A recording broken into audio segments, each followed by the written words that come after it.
Bonsoir à tous, voici les titres que nous allons développer dans cette édition. Les temps forts attendus du voyage du pape François en Roumanie, une visite pastorale qui débute ce vendredi matin.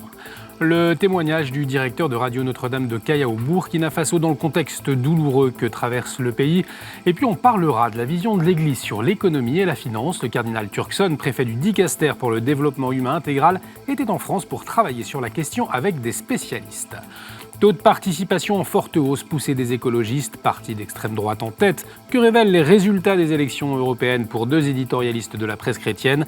Réponse dans le dossier avec Antoine-Marie Isoard, directeur de la rédaction de Famille chrétienne, et François-Xavier Maigre, rédacteur en chef au Pèlerin. Et on débute cette édition avec le voyage du pape François en Roumanie, 20 ans après celle de Jean-Paul II. L'accueil officiel du Saint-Père aura lieu demain, vendredi matin à 10h30. Une visite avec pour thème « Cheminons ensemble » qui s'achèvera dimanche. La visite du pape est avant tout pastorale. Il vient visiter l'église gréco-catholique roumaine, confirmer les fidèles dans leur foi et appeler à l'unité. Et comme il est de coutume avant d'entamer son 30e voyage apostolique, le Saint-Père a enregistré un message vidéo à destination des Roumains. Ciò per cui hanno sofferto fino ad offrire la vita è un'eredità troppo preziosa per essere dimenticata ed è un'eredità comune che ci chiama a non prendere le distanze dal fratello che la condivide. Vengo tra voi per camminare insieme. Camminiamo insieme quando impariamo a custodire le radici della famiglia, quando ci prendiamo cura dell'avvenire dei figli e del fratello che ci sta accanto, quando andiamo oltre le paure e i sospetti, quando lasciamo cadere le barriere che ci separano dagli altri. So che molti stanno intensamente preparando la mia visita e vi ringrazio di cuore. A tutti voi assicuro la mia vicinanza nella preghiera ed invio la mia benedizione. Et vi chiedo per favore di pregare per me. Arrivederci. Et vous pouvez retrouver l'intégralité sur notre site internet de KTO. Parmi les temps forts de ce voyage, la béatification dimanche au Champ de la Liberté dans la ville de Blaj de 7 évêques de l'église gréco-catholique morts martyrs durant les persécutions communistes. Ce voyage dans un pays à majorité orthodoxe et dont l'identité chrétienne demeure forte a aussi une dimension œcuménique. Précision avec le père Christian Crisan, recteur de la mission gréco-catholique roumaine en France. Le pape a choisi la Roumanie pour rencontrer les fidèles, pour rencontrer les communautés chrétiennes, catholiques, orientales, catholiques, latins et aussi orthodoxes. Et c'est pour ça que c'est assez impressionnant le fait que le premier geste liturgique et spirituel que le pape fait en Roumanie en arrivant le 31 mai, c'est de rencontrer le patriarche orthodoxe et de prier avec lui dans la cathédrale du Salut du Peuple à Bucarest. Le but de ce voyage apostolique en Roumanie, c'est en même temps de marcher, l'invitation à marcher, à cheminer ensemble avec le pape, qui s'adresse à tous les croyants, à tous les gens de bonne volonté, à tous les Roumains. Et donc c'est pour ça l'aspect pastoral et l'aspect œcuménique vont très bien ensemble dans la physionomie de ce voyage papal. Et puis parmi les rencontres voulues par le Saint-Père, celle avec les Roms, c'est avec cette communauté roumaine de gens du voyage, communauté rejetée en Roumanie et au-delà, que le pape François terminera sa visite dimanche dans la ville de Blaj. Le père Crisan nous dit la portée de cette rencontre. Tout de suite après la béatification de nos 7 évêques martyrs, à Blaj, le Saint-Père rencontrera la communauté rome dans l'église qui est construite par eux et pour eux dans ces quartiers de la ville de Blaj, où c'est le centre de notre église. Cela veut démontrer comment, pour le Saint-Père, la pastorale pour le Rome que notre Église mène en Roumanie est précieuse, est importante, et comment cet aspect peut être un modèle aussi pour d'autres églises en Roumanie.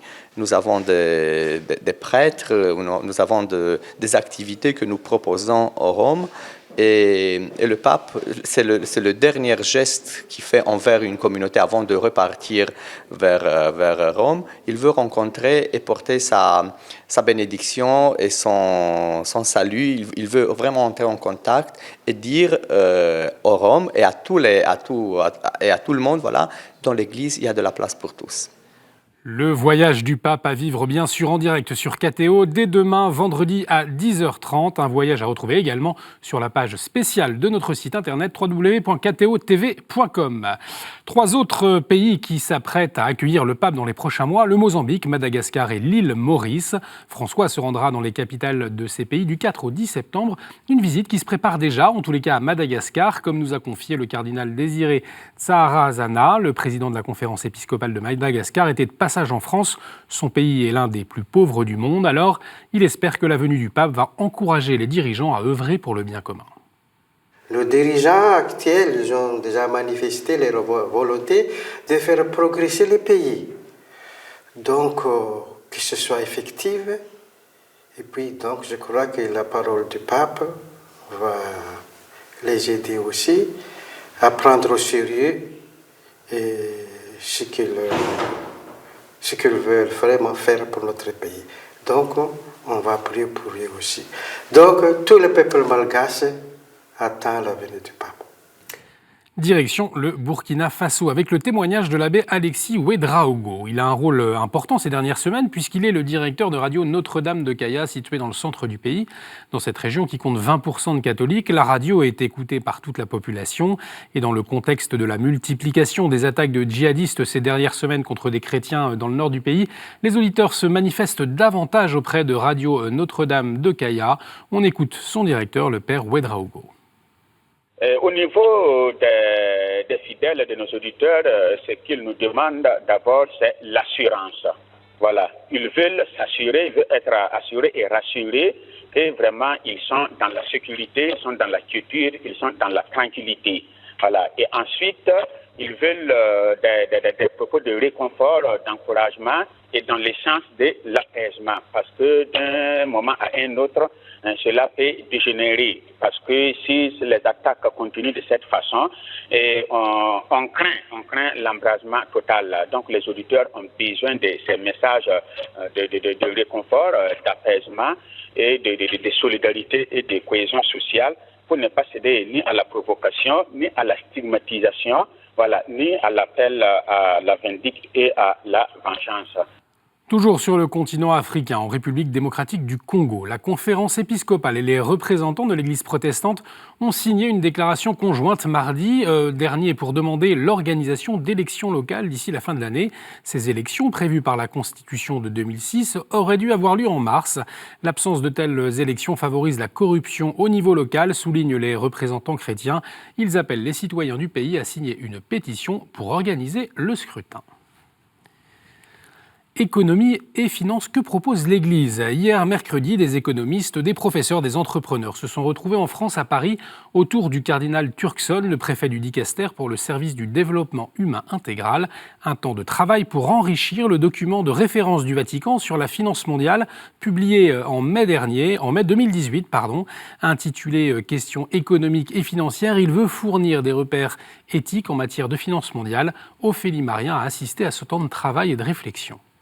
Marché financier, impôts, finances publiques, autant de thèmes traités ce matin par les économistes, entrepreneurs ou juristes venus apporter leur contribution au cardinal Turkson. Parmi eux, Hubert de Vauplane, des entrepreneurs et dirigeants chrétiens. Il rappelle que chaque entreprise est avant tout au service du bien commun. Donc le bien commun, c'est comment puis-je, moi, dans l'entreprise, et comment l'entreprise peut surtout, à son niveau, achever ce qu'on appelle la vie bonne. Et la vie bonne, c'est l'achèvement de chacun dans son rôle dans l'entreprise. La question du bien commun, mais aussi celle de la solidarité ou de la gratuité, ont été au cœur des échanges. L'occasion de rappeler que l'économie est un lieu de relation entre les hommes, comme l'a expliqué don Jean-Rémy Lanavert. Le modèle dominant, c'est quand même le modèle de l'homme conçu simplement comme un individu, c'est-à-dire comme quelqu'un qui est référé à lui-même, qui dit je, et puis qui envisage sa vie par rapport à son propre point de vue. Et par rapport à cela, c'est sûr que l'Église présente un autre modèle de l'homme qui n'est pas simplement un individu, mais qui est vraiment un être en relation. Un être en relation. Donc ça veut dire qu'on ne peut pas simplement dire je, il faut aussi se demander, mais ah oui, j'appartiens à un nous, et puis aussi toi, enfin voilà, il y a les trois personnes des fameuses conjugaisons que nous connaissons. La réflexion est loin d'être terminée. Le pape François a invité les jeunes entrepreneurs à Assise en mars 2020 pour penser une économie qui humanise et non pas déshumanise. Monseigneur Tobji, archevêque maronite d'Alep, offre une croix taillée dans de la pierre de la cathédrale d'Alep aux paroissiens de Notre-Dame de Paris. Après l'incendie qui avait ravagé la cathédrale parisienne, Monseigneur Tobji avait fait part dans une vidéo de sa tristesse et de sa proximité avec tous les chrétiens de France. Ruinés par la guerre, il avait tout de même dit vouloir faire un geste pour la rénovation. Monseigneur Gollnisch de l'œuvre d'Orient a reçu la croix il y a quelques jours. Il va la remettre prochainement à Monseigneur Aupetit. On l'écoute.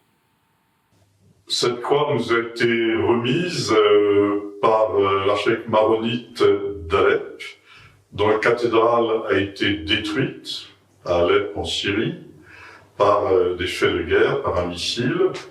Nous avons contribué à reconstruire cette cathédrale.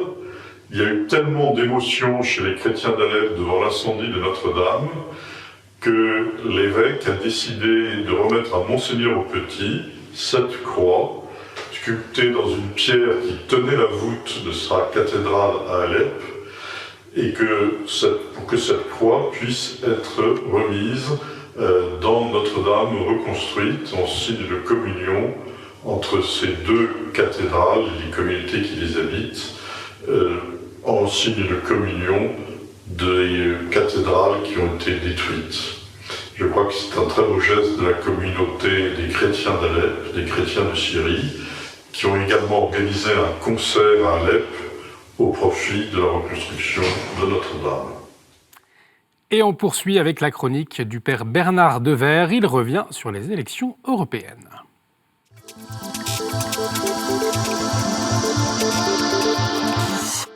Je vous adresse un bonsoir très fraternel. Permettez-moi de vous parler de l'Europe.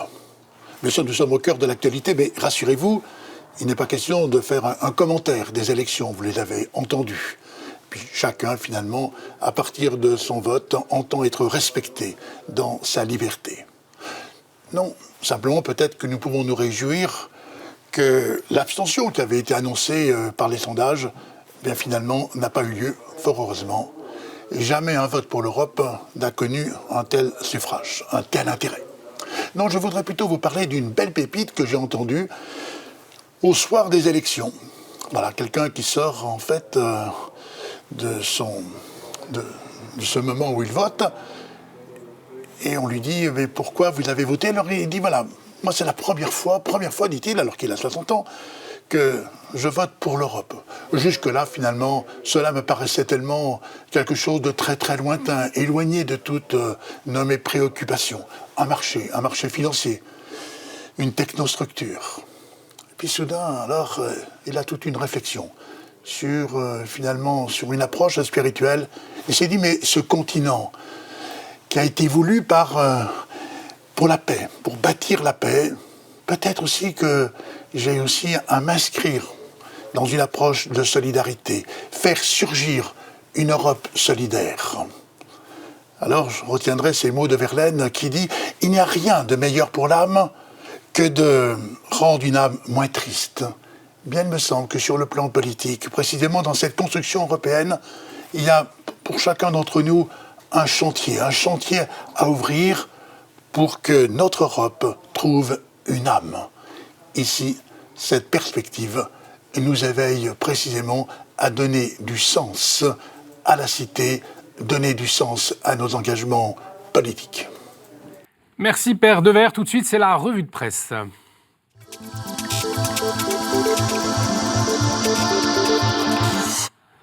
Et on commence avec le pèlerin, François-Xavier Maigre, bonsoir. Alors bonsoir. Un dossier économie cette semaine, plus précisément sur l'industrie textile. Pourquoi ce choix ? Eh bien, parce qu'après des décennies de déclin inexorable, l'industrie du textile connaît un regain, un rebond aujourd'hui. Et on a voulu enquêter là-dessus parce que c'est vrai qu'il y a beaucoup de mauvaises nouvelles. Et quand il y a quelque chose qui repart, c'est important de le dire. Et voilà, on s'est rendu compte que, notamment en allant rencontrer des gens dans les usines, que les Français étaient experts en tissu technique. Si vous voulez savoir ce que c'est, lisez Le Pèlerin cette semaine. Merci François-Xavier. Antoine-Marie Izoard, bonsoir. Bonsoir. Directeur de la rédaction de Famille Chrétienne.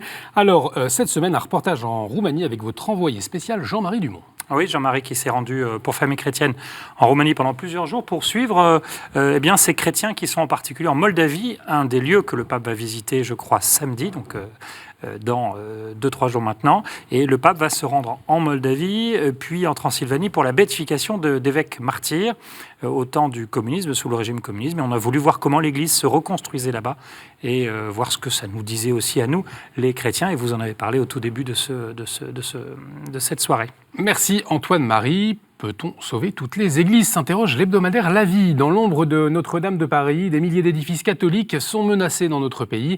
La Vie propose un tour d'horizon de leur état, mais aussi leurs perspectives d'avenir. L'incendie de Notre-Dame a été un électrochoc. De cet événement tragique peut naître un engouement pour le patrimoine, explique dans les colonnes de La Vie la directrice générale de l'Observatoire du patrimoine religieux, Edith Daubert-Henrion. L'hebdomadaire protestant Réforme propose un dossier sur les directives anticipées. L'affaire Vincent Lambert a montré la nécessité d'échanger sur la fin de vie avec ses proches. Deux théologiens protestants partagent leur point de vue sur le sujet. Et puis France catholique revient sur une première à Paris, pourtant peu médiatisée, le 11 mai dernier. 4000 personnes se sont réunies à l'église Saint-Sulpice pour une veillée de guérison. Des prières de guérison, de délivrance et d'exorcisme ont été prononcées en présence de Monseigneur Aupetit, archevêque de Paris. Alors de quoi s'agit-il ? Élément de réponse dans France catholique. Voilà pour la revue de presse. Tout de suite, le dossier.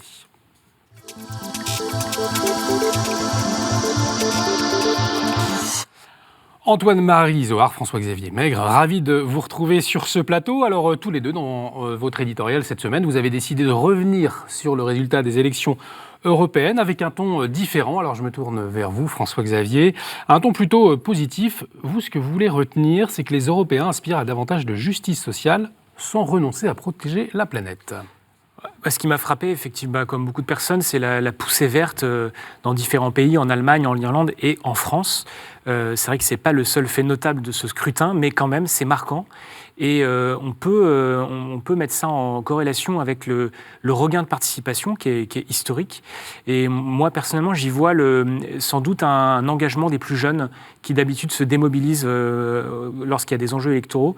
Et on a beaucoup parlé ces derniers temps de l'effondrement de la biodiversité, du dérèglement climatique qui semble s'accélérer. Et je pense que les jeunes générations ont envie de mettre un grand coup de pied dans la fourmilière et qu'on s'empare aussi de ces questions sans forcément effectivement renoncer à la justice sociale. Et moi j'ai relié ça d'une certaine façon à Laudato Si et au discours du pape François qui nous dit depuis plusieurs années que tout est lié. Il semblerait que nos concitoyens s'en emparent à leur façon, de façon sans doute inconsciente, mais j'ai trouvé ça très intéressant. Une analyse plutôt positive de François-Xavier Maigre, Antoine-Marie.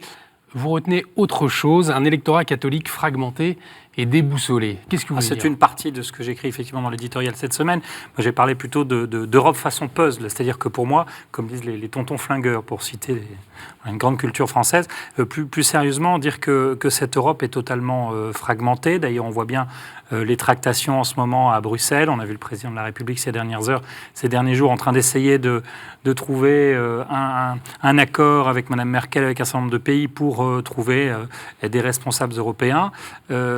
On voit bien que l'Europe est fragmentée. On voit que l'Europe est fragmentée politiquement. On voit qu'on n'arrive pas à sortir une majorité claire de ce Parlement européen.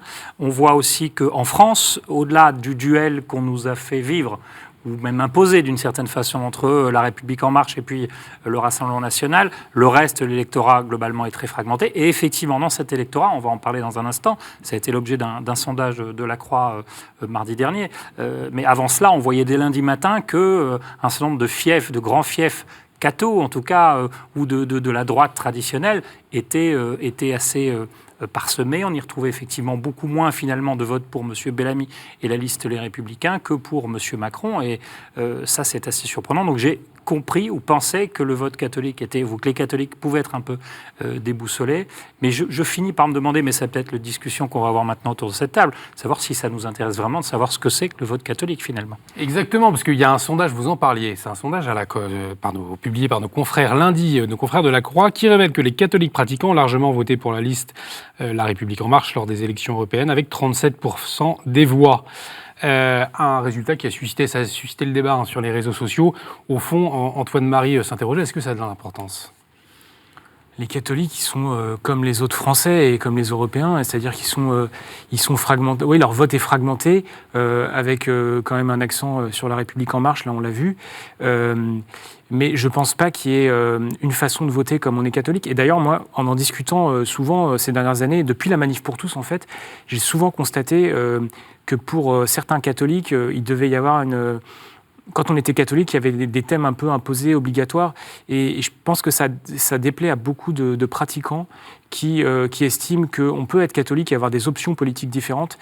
Et j'ai le sentiment que les résultats du vote chez les catholiques illustrent ce fait-là. Finalement, on peut être catholique et avoir des options très diverses et chacun met l'accent là où il estime juste. Ça peut être discuté, mais en tout cas, c'est quelque chose qu'on voit. Vous rejoignez cette analyse de François-Xavier? Oui, c'est-à-dire que je pense qu'il y a beaucoup de catholiques qui pouvaient se dire, pour peu qu'ils soient à suivre la doxa, le dogme, dire c'est François-Xavier Bellamy, parce que en plus, les médias n'ont fait qu'une chose les médias généralistes n'ont fait qu'une chose que de l'enfermer finalement dans sa posture catholique. Moi, je me souviens sur une antenne matinale, d'une matinale très célèbre en France du service public de radio, où on ne lui posait que des questions sur l'avortement, sur la Manif pour tous. On était complètement à côté du sujet que sont les européennes. C'est aussi ce que je dis dans mon édito. C'est-à-dire qu'on est passé à côté d'une campagne européenne finalement. Je le regrette. C'est pour ça que finalement le vote catholique, alors évidemment, on sait très bien ce que c'est que la recherche du bien commun pour un catholique, avec un certain nombre de points, alors peut-être non négociable, disait le cardinal Ratzinger, disait Benoît XVI, mais est-ce qu'effectivement, en fonction de telle ou telle préférence, de façon de telle ou telle conviction, je vais plutôt appuyer sur telle ou telle, et certains vont dire c'est l'écologie finalement. D'autres vont dire c'est la défense de la vie, c'est la défense de la famille. D'autres vont dire c'est la question sociale, la question des migrants. Donc je pense qu'aujourd'hui, finalement, le problème, c'est qu'un catholique ne peut pas voter pour une seule liste. D'ailleurs, c'est pour ça que moi je soutiens depuis le début que finalement, paradoxalement, il n'est pas utile non plus d'avoir de liste catholique. Est-ce que c'est un problème ? Je ne sais pas si c'est un problème. Je sais qu'aujourd'hui, ce n'est pas un problème. On se retrouve là-dessus, François-Xavier. Mon seul problème aujourd'hui, c'est quid, et ça c'est là-dessus que je finis, de l'engagement des catholiques. C'est-à-dire, où est-ce que les catholiques... Parce que pour le vote, c'est une chose. Je réfléchis, je discerne.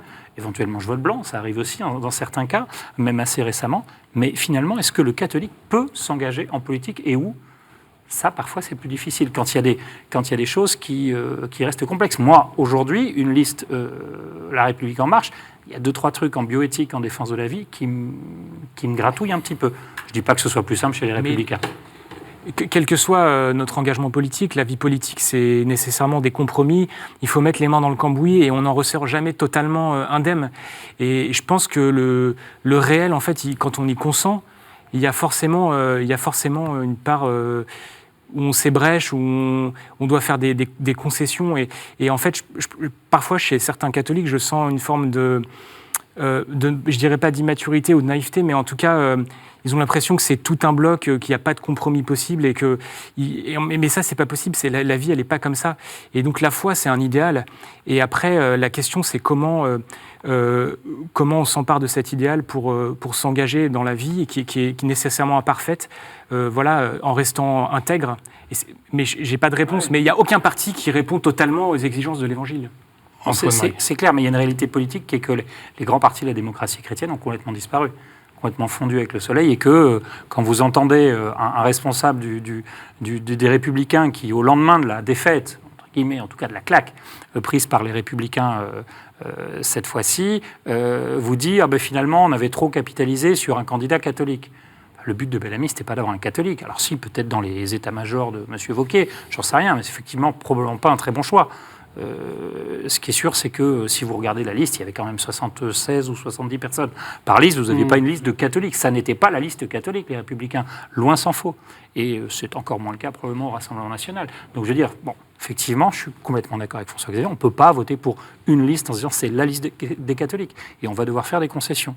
Mais je m'inquiète finalement de la possibilité de s'engager en évitant quand même de trop lutter contre ses propres convictions. Il y a des choses sur lesquelles il est difficile de faire avec, quoi.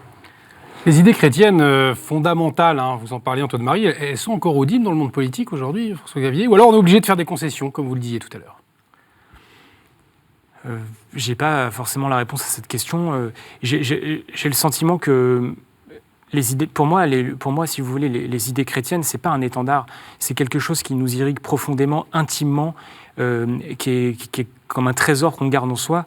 Et après, on n'est pas obligé de les brandir à la face d'autrui pour exister.